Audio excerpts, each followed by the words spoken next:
Bueno, pues vamos a comentar estas cosas con Juan Ramón Rayo, economista. Buenos días. ¿Qué tal? Buenos días, ¿cómo estamos? Estamos viendo subidas en el precio de la luz que no vienen solas, que van ligadas a la subida de otros combustibles, a la subida, por supuesto, del gas. Todo repercute en la cesta de la compra, se dispara el IPC. Viene un otoño, un invierno largo y difícil para las economías domésticas.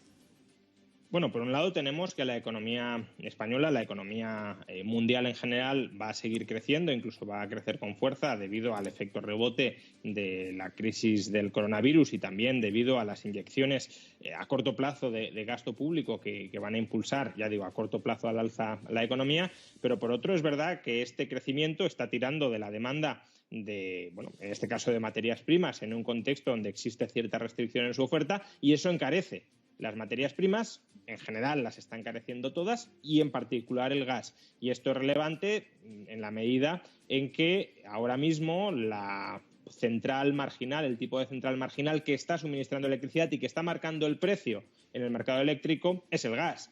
Si se encarece el gas, tanto por escasez relativa mundial de gas como porque, lo habéis recordado antes en la tertulia, Bruselas está limitando la oferta de derechos de emisión de CO2 y, por tanto, está encareciendo el precio de esos derechos de emisión que afectan especialmente al gas, porque es la tecnología que emite CO2, pues tenemos un mix que lleva, claro, a un encarecimiento muy sustancial de la factura eléctrica. Con este incremento, que además ya sabemos que va a durar unos cuantos meses, ¿cómo se puede, digamos, llegar a cumplir el compromiso que anunciaba Sánchez de conseguir equilibrar la media de las subidas en diciembre para que sea equivalente a, por ejemplo, el año 2018? ¿Cómo se hace? ¿Habría que quitar impuestos? ¿Habría que mantener o rebajar aún más el IVA? Y alguna cosa más. O si no, no me salen los números, no sé a ti. Bueno, yo creo que los números no le salen a nadie, ¿no? Pero aún así recordemos que el año 2018 no es cualquier año. El año 2018 es el segundo año más caro de la serie histórica, ligeramente por debajo del más caro, que fue 2008. Por tanto, es como decir, vamos a pagar lo mismo que en uno de los peores momentos de la historia en cuanto a precios de la electricidad. Efectivamente, de momento las cifras no salen. No sé qué conejos puede sacarse de la chistera el gobierno. Quizá en parte bajar, abaratar parte de la factura del recibo de la luz que controla, que fija directamente el gobierno a través del BOE. No olvidemos que toda esta escandalera, en parte justificada, que estamos montando sobre la subida del precio de la electricidad, se debe solo a la mitad de la factura de la luz, la mitad que fija más o menos el mercado, porque tampoco toda la mitad la fija el mercado. Los derechos de emisión de CO2 que decíamos antes es un precio político que entra en esa mitad. Pero bueno, la otra mitad, peajes, costes de política energética, impuestos, todo eso lo fija el gobierno en el BOE. Y creo que una propuesta muy sensata, también la habéis comentado en la mesa, es el gobierno está ganando mucho más dinero que antes con esta subida de la luz. ¿Por qué? Porque la recaudación de derechos de emisión de CO2 y de impuestos, incluso con la rebaja del IVA, después de haber bajado el IVA del 21 al 10%, ya está recaudando más que antes de la bajada debido a la subida del precio de la luz. Pues claro, el gobierno recauda más, bueno, pues que reinvierta parte o la totalidad incluso, pero al menos parte de esa recaudación adicional en abaratar el 50% de la parte de la factura que está regulada, que controla, que fija directamente el gobierno en el BOE.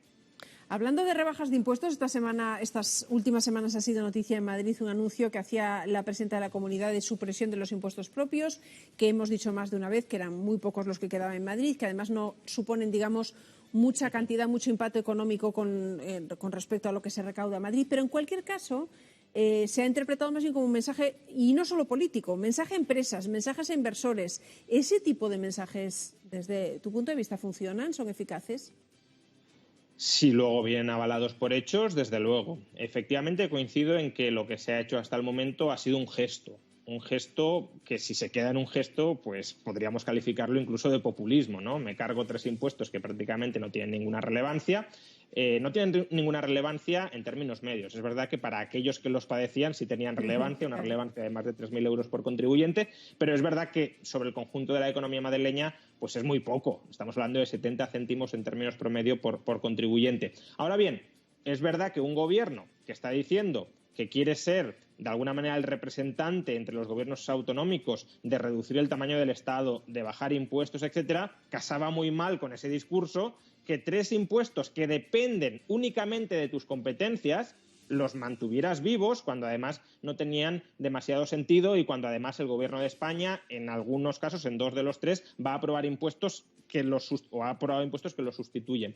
Ahora, es lo que comentábamos, este gesto avala un cierto discurso, pero lo importante son las medidas que se tomen a partir de ahora. El Gobierno de la Comunidad de Madrid, si quiere ser un gobierno que, alinee sus hechos con su discurso, tendría que bajar, por ejemplo, de manera muy intensa el IRPF, que no es un impuesto propio, pero sí es un impuesto cedido. Es la promesa, ¿no?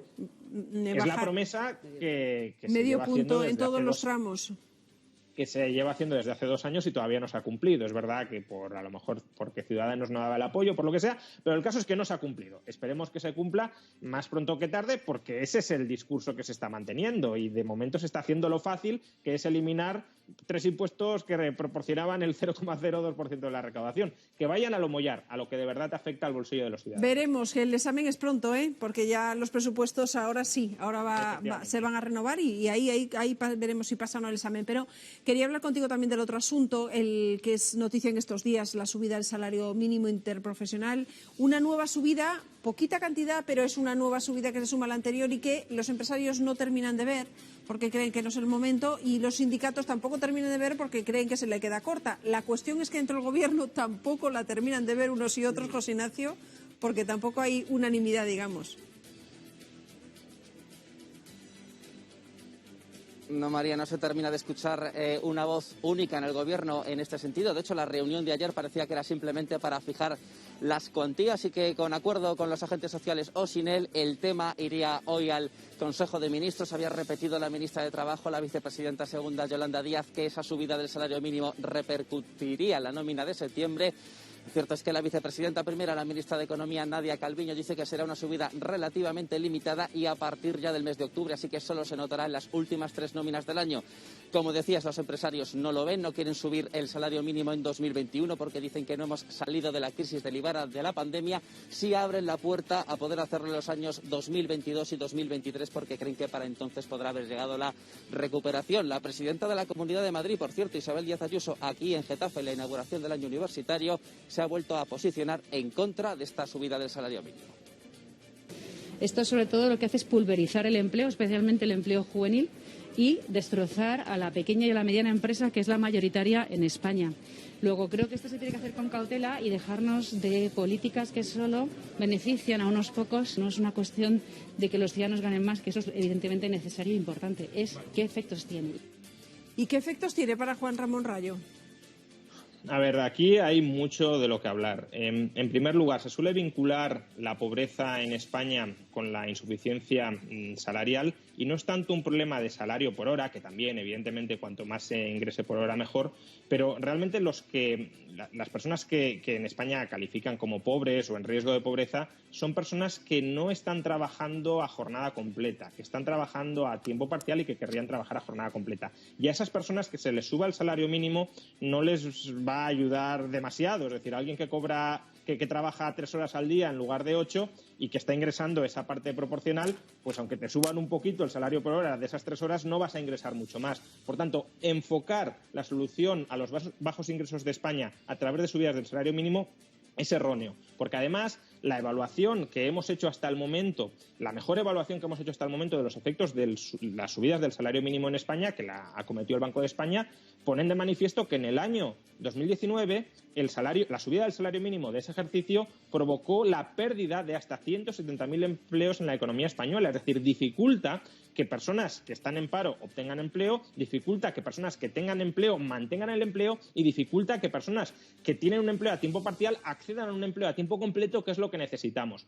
Obviamente el Gobierno puede tener una perspectiva distinta de cuáles han sido los efectos del salario mínimo, pero es que el Gobierno no ha estimado cuáles son esos efectos. El Gobierno no ha medido cuáles son las consecuencias de esta carrera de subir el salario mínimo histórica que está acometiendo, que está realizando. Entonces, ¿cómo un Gobierno medianamente responsable sigue subiendo el salario mínimo sin ser consciente, sin saber, sin haber evaluado por sí solo, por sí mismo, si no acepta la evaluación del Banco de España, cuáles son las consecuencias de esa subida? Es que es un movimiento ideologizado y tremendamente irresponsable que antepone el dogma a la evidencia, porque la evidencia de momento no es nada favorable a seguir subiendo este salario mínimo. Bueno, pues veremos qué ocurre, cuál es la decisión que se toma. En cualquier caso, qué impacto tiene, hablaremos próximamente. Gracias por tu punto de vista, Juan Ramón Rayo. Muy buenos días.